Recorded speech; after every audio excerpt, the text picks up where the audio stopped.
I think it's really interesting that, and I just noticed the irony of it just a minute ago, because Slayer's there and we're looking at Conan the Slayer right there. Yeah, I know, right? If it had been around the corner, they could have sat under Conan the Slayer. I know, that would have been awesome. So what's the future hold for Dark Horse? I mean, like, you know, I mean, you have Slayer now, and that's good. I'm surprised you haven't jumped on it earlier, you know what I mean? Well, we've done, you know, we did My Chemical Romance, we've done number of other, Tom Morello. By the way, did you watch the Nostalgia Critic thing about The Mask yet? I haven't seen Really? You haven't? Yeah, dude. Okay, tell me. Okay, he says how like the movie is very different from the comic books, and he dissected it, dude. You haven't seen it yet? No, I haven't seen one. No, Mike, you need to see it, dude. The movie is very different than the comic. Well, I know. I mean, sensibility. The comic was ultra violent. Oh well, yeah, you created the goddamn thing. Come on, you modeled you modeled it after yourself, man. Come on. I mean, the face was modeled after you. My original character from something called Appa 5, which is an amateur pressing. I used to draw the character in. We actually even with Randy Strandley, we even started creating a comic book before I ever started Dark Horse. But I got to give credit to other people too. Mark Badger, John Arcudi, Doug Monkey. All those guys all had versions and contributions to the character. The movie was a different character. You know, originally there was some pressure to do a horror movie out of the character, and I resisted for quite a while, and finally wrote a treatment, and that my buddy Mark Verheiden got on board, and the movie came. It was a result, and we were really proud of it.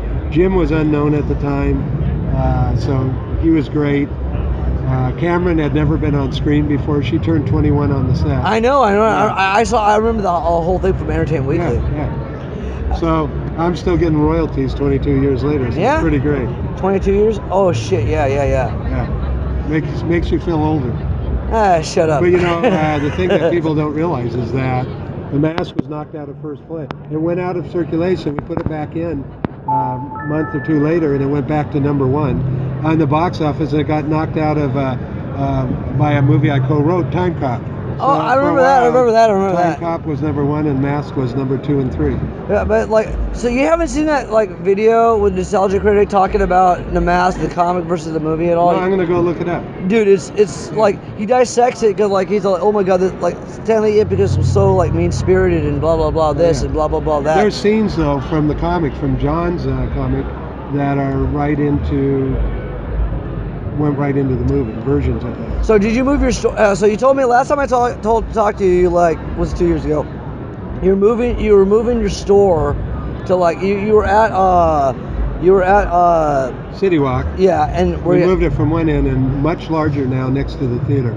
Really? And instead of a spaceship on the top, we have a giant robot that's breaking through the roof, and he's got a laser eye going back and forth like this. Well, yeah, because it's things from another world. Yeah, of course. Yeah. So, like, you know, So the one is the spaceship crashed in the top and the stuff falls in. The new one is the robots outside breaking in to get some of it. Right? Yeah. How's your basketball team doing? Basketball team's doing good. We're going down to New Zealand 2017 to defend our gold medal. We won gold in 2013 in Turin, Italy, against the Russian national team. I play 13 years younger than I am too. Happy 30th anniversary. Thank you. Yeah. I mean, like fast. Yeah, I've been trying to like submit my stuff to you, but well, I'm not that good enough. So. Well, keep working.